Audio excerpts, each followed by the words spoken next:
trabalhar hoje o último capítulo, que é o capítulo 22. Capítulo 22, ele vai fazer parte da conclusão. Podemos dizer assim, ó, se o capítulo introdutório ele abrange todo o Apocalipse, o epílogo ele vai retomar algumas questões fundamentais. Vamos fazer aqui uma memória, então, do todo, para que a gente possa entender bem esse Apocalipse, tá? Para a gente fechar bem o Apocalipse. Deixa eu só fechar aqui o microfone, só um minutinho. Pronto. Então, vamos aqui fazer uma memória para que vocês, então, sim, hoje a gente saia bem aqui do Apocalipse. O Apocalipse é um livro escrito entre os anos 70 e os anos 90, desde a perseguição do Nero, que aconteceu em 64, até a perseguição de Domiciano, que aconteceu no final do século I. Portanto, ele é escrito entre essas duas perseguições, a perseguição de Nero, anos 64, e a perseguição de Domiciano, metade dos anos 90. Ele foi escrito, portanto, ele tem basicamente duas partes, né? Se a gente vai até o capítulo 11, nós vamos ver muito das perseguições do Nero. A partir do capítulo 12, nós vamos ver muito das perseguições do Domiciano aos cristãos. O grande problema de fundo são essas perseguições do Império Romano, o Império Romano que persegue aí o cristianismo. A pergunta é, por que persegue o cristianismo?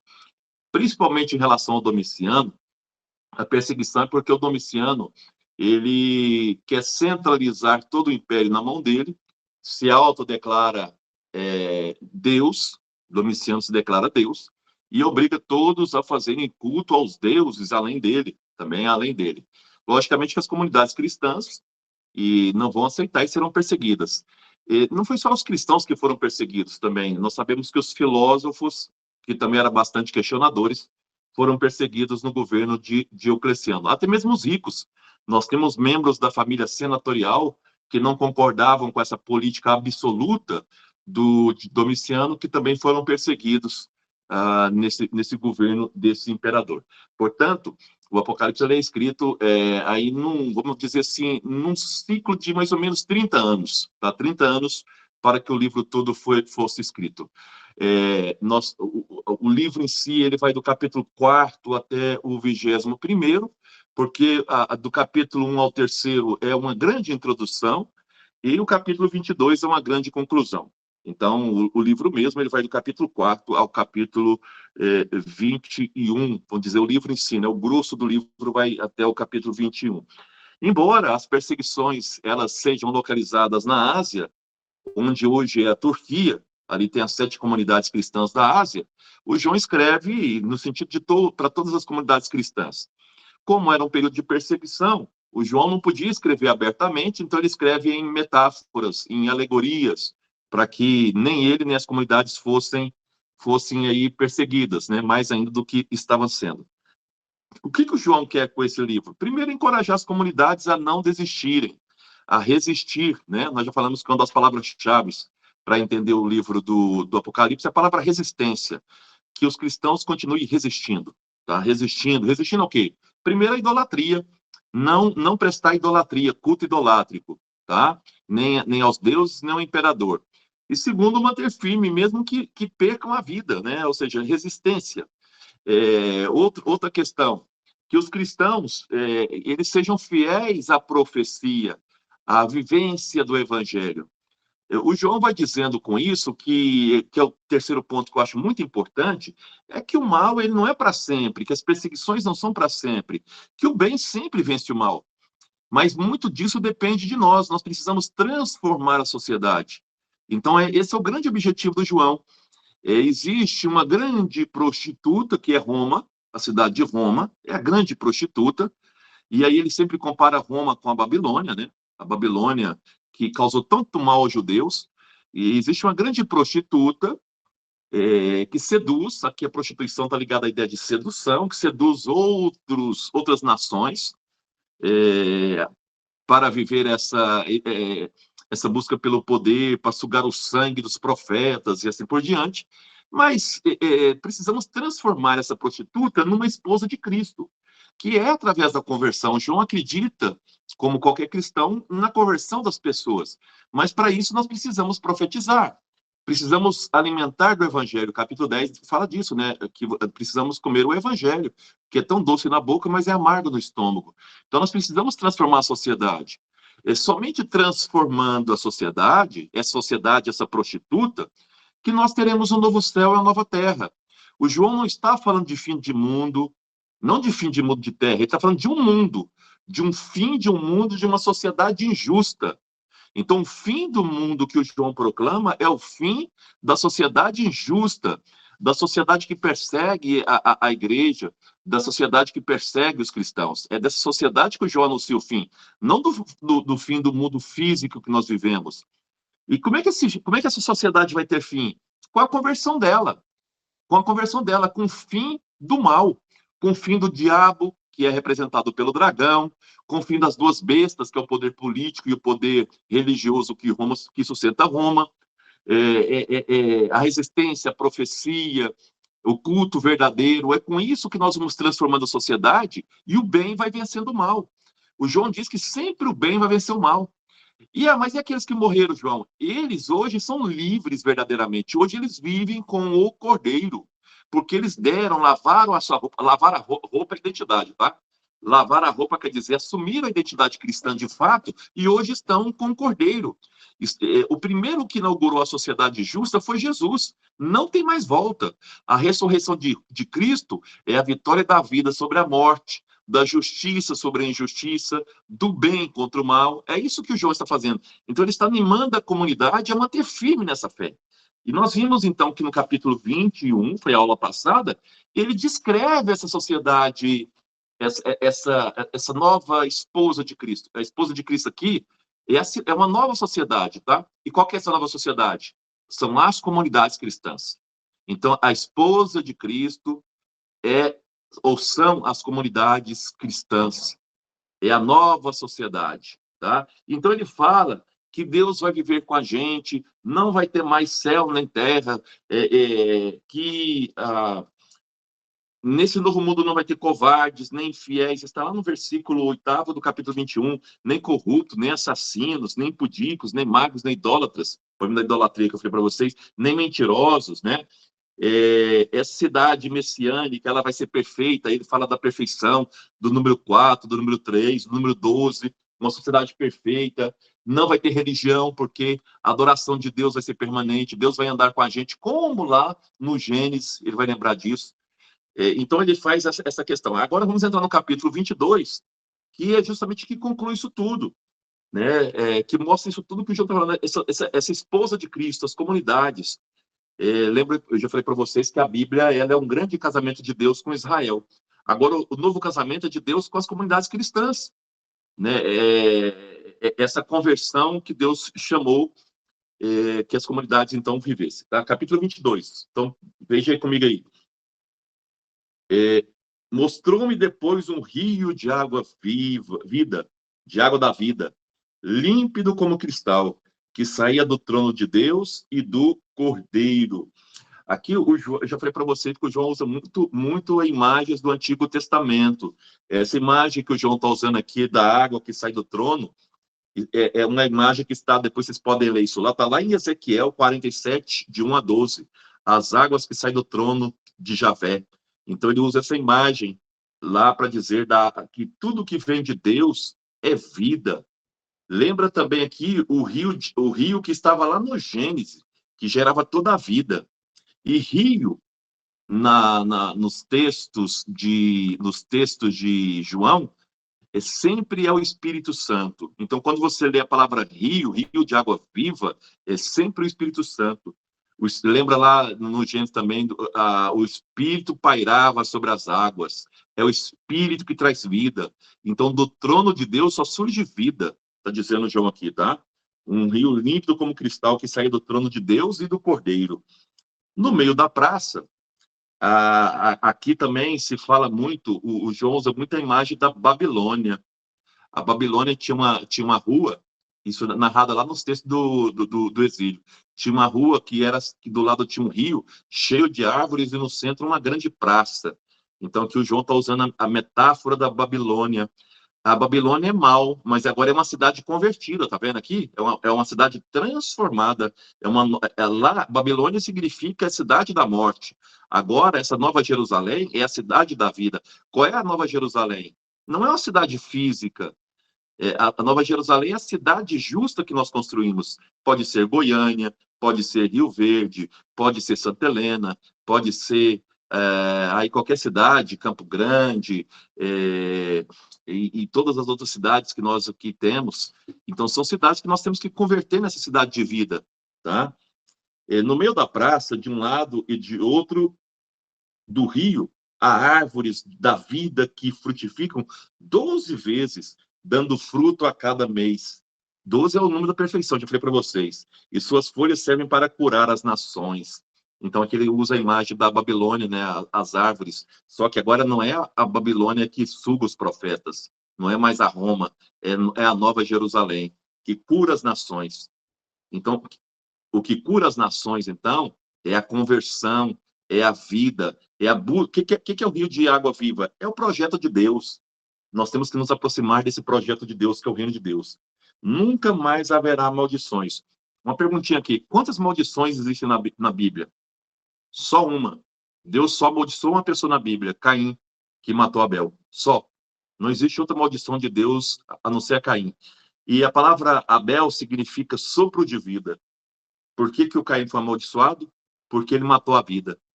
Todos aqueles que matam a vida, tiram um sopro de vida, porque vida vem de Deus, são amaldiçoados. Então agora, nessa Nova Jerusalém, não vai ter mais maldição, porque na Nova Jerusalém só tem vida. Não tem mais a morte, só vida. Nela estará o trono de Deus e do Cordeiro, e seus servos lhe prestarão culto. Ah, Guto, mas lá no capítulo 21 fala que não vai ter culto? Não vai ter religião. Diz lá, templo. Culto, sim, porque as pessoas vão adorar Deus 24 horas por dia. Deus estará no nosso meio. Lembra no capítulo 21 que ele vem morar com a gente? Ele fala que Deus está no meio agora da nova cidade, da cidade santa. E olha só, verão sua face.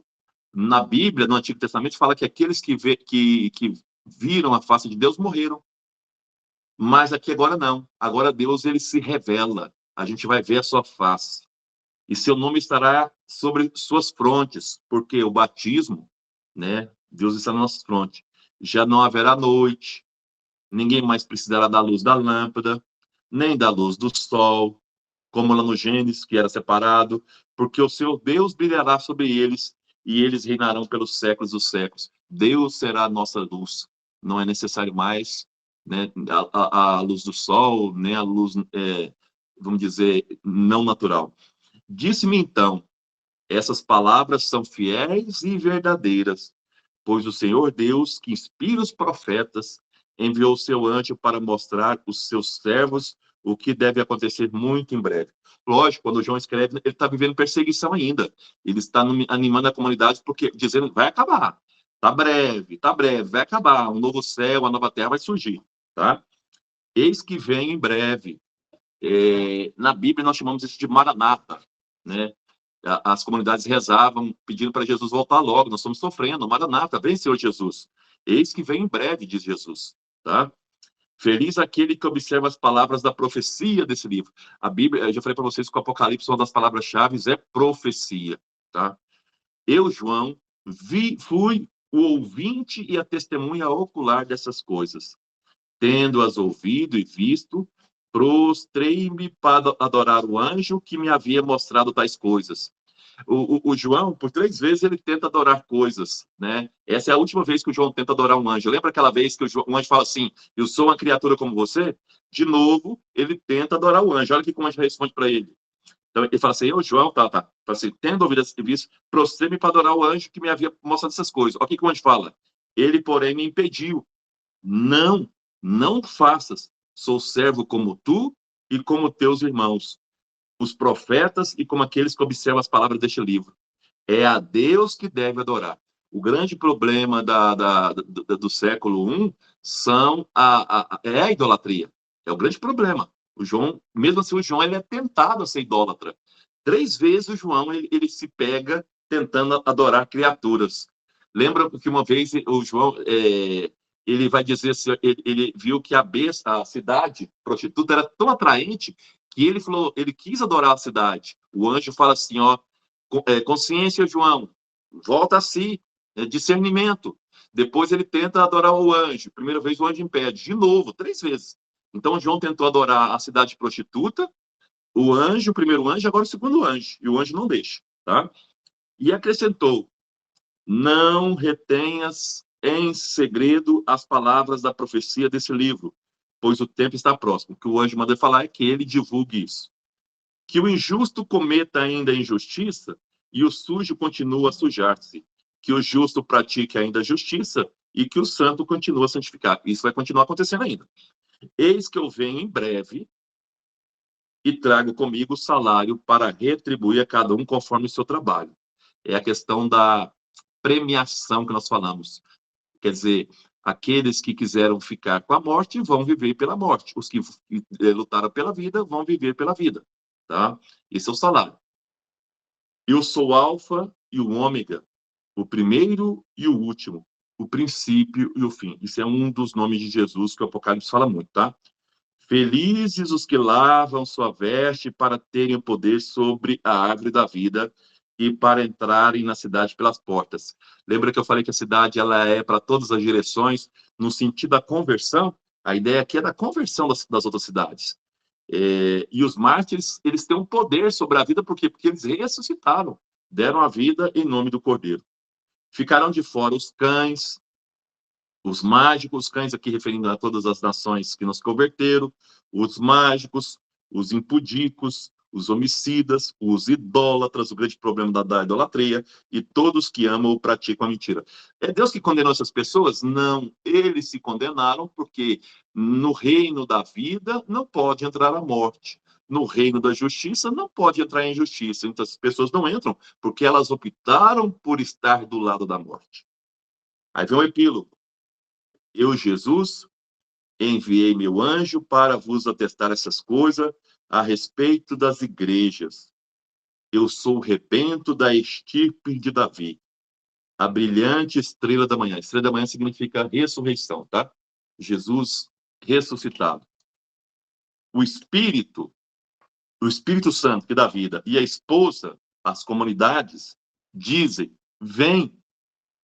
Isso aqui é uma oração litúrgica, tá? As comunidades faziam isso sempre, rezando para Jesus, vem, Senhor Jesus. Que aquele que ouve, diga também, vem.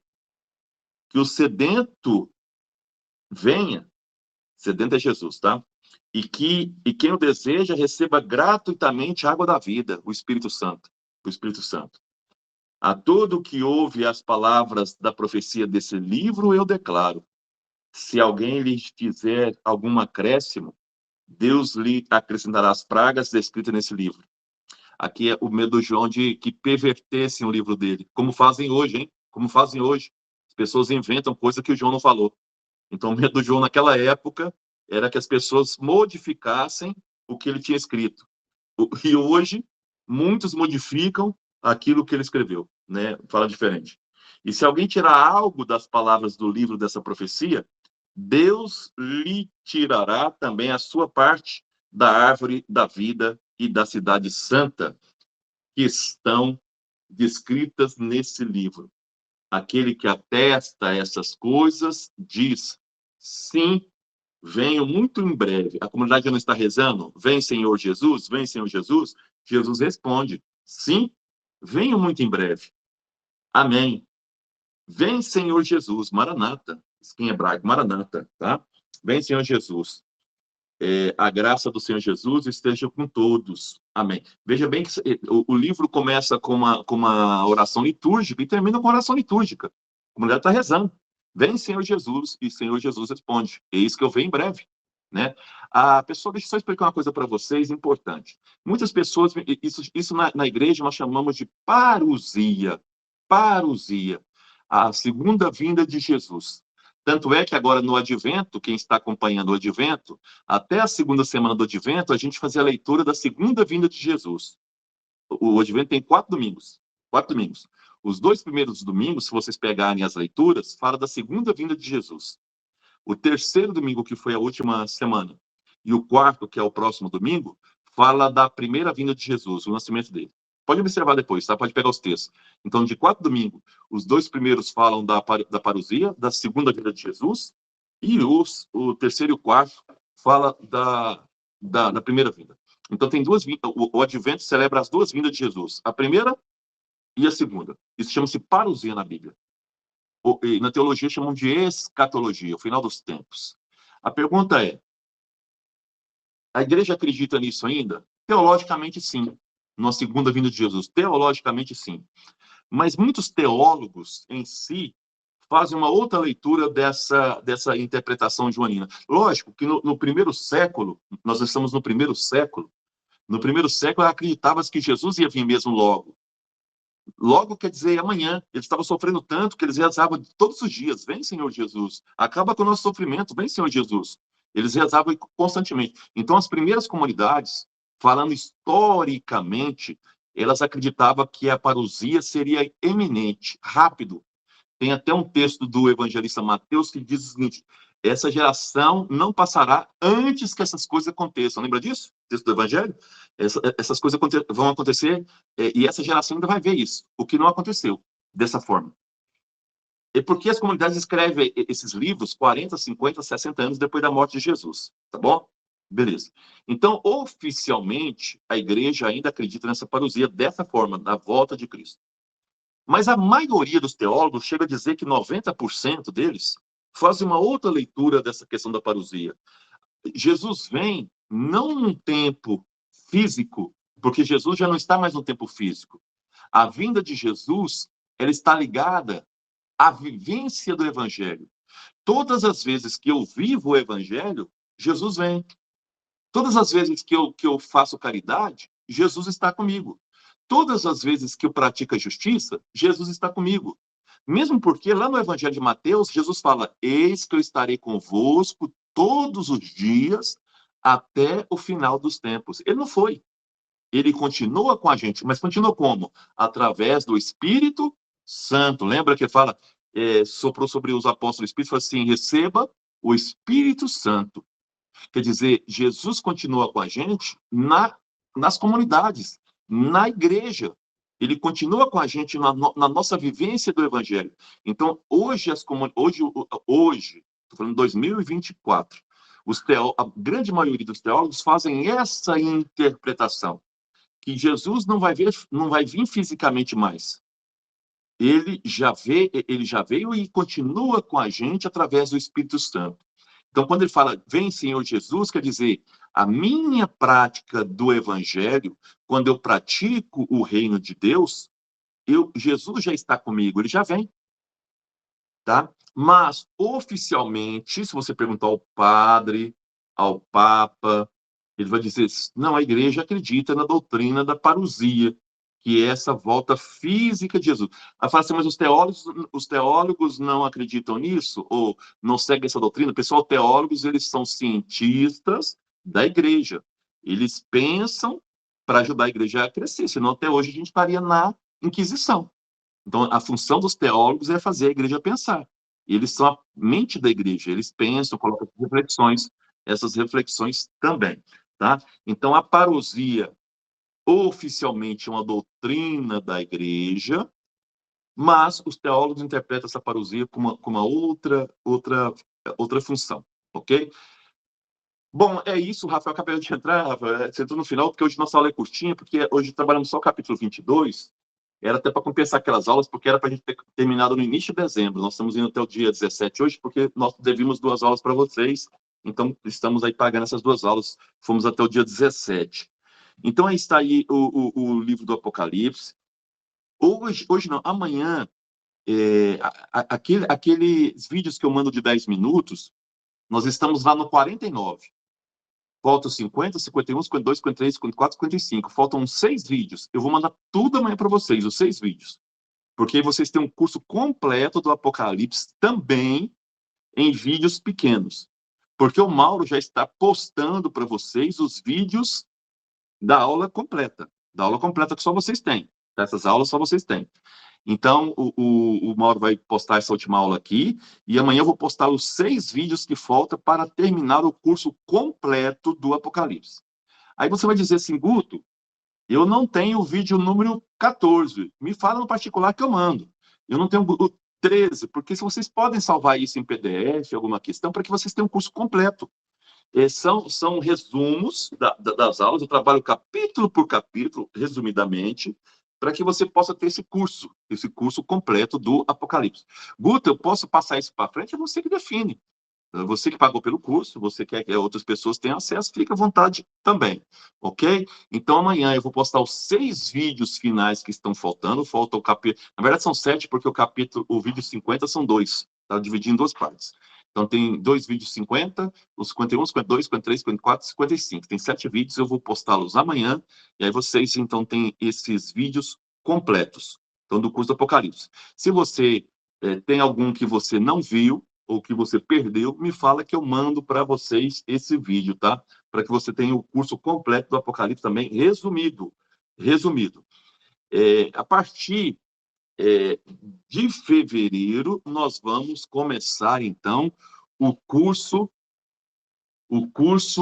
que nós chamamos aí o curso da história do cristianismo antigo. Vou fazer a mesma coisa, vou fazer a gravação das aulas resumidas, para que vocês tenham acesso, então, à história da igreja antiga. Pessoal, muitos de nós achamos que conhecemos a história da igreja antiga, vocês vão ver que nós temos muito pouco conhecimento da história da igreja antiga. Então, nós vamos trabalhar com vocês, vou trabalhar com livros em italiano, que são os melhores, vou trabalhar com esse aqui, principalmente do Girolamo e Menosi, está italiano, então eu só vou citar para vocês, tá? Esse vai ser meu livro base, que é a história do cristianismo na antiguidade. Tá? Esse livro aqui está em italiano, por isso que eu não vou nem passar isso para vocês. Esse ano de 2025, se Deus quiser, eu vou publicar o meu livro de história da Igreja Antiga, e aí, então, em português, vocês vão ter acesso a ele, tá bom? Então, eu já estou fazendo a inscrição de algumas pessoas, aquelas que não fizeram, eu vou entrar em contato.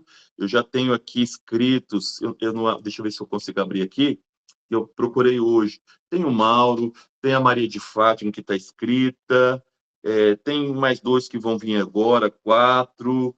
Eu não lembro mais quem eu escrevi hoje, foram 5 ou 6 pessoas que eu já escrevi hoje.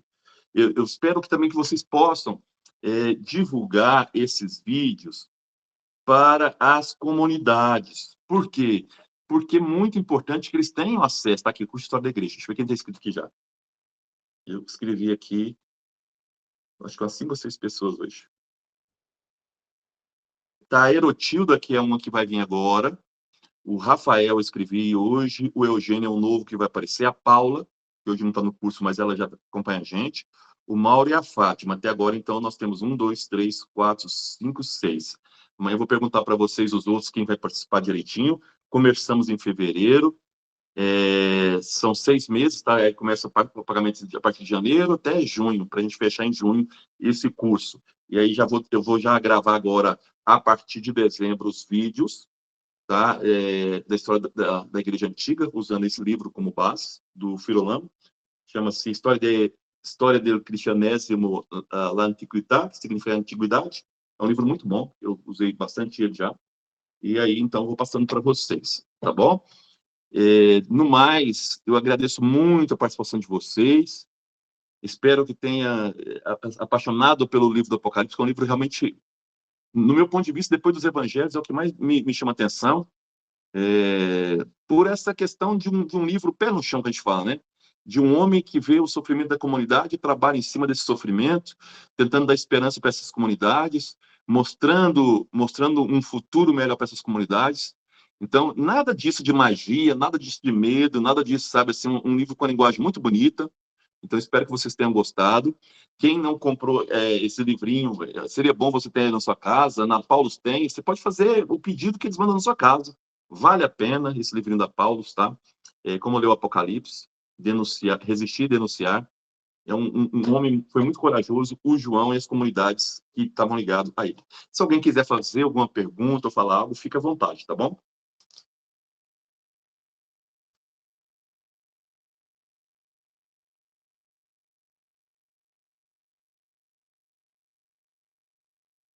Então, a gente vai se falando, eu vou entrando em contato com os demais para ver se tem esse interesse, e aí a gente vai se falando ainda esse ano aí, nos off da vida. Fica com Deus, pessoal. Um abraço.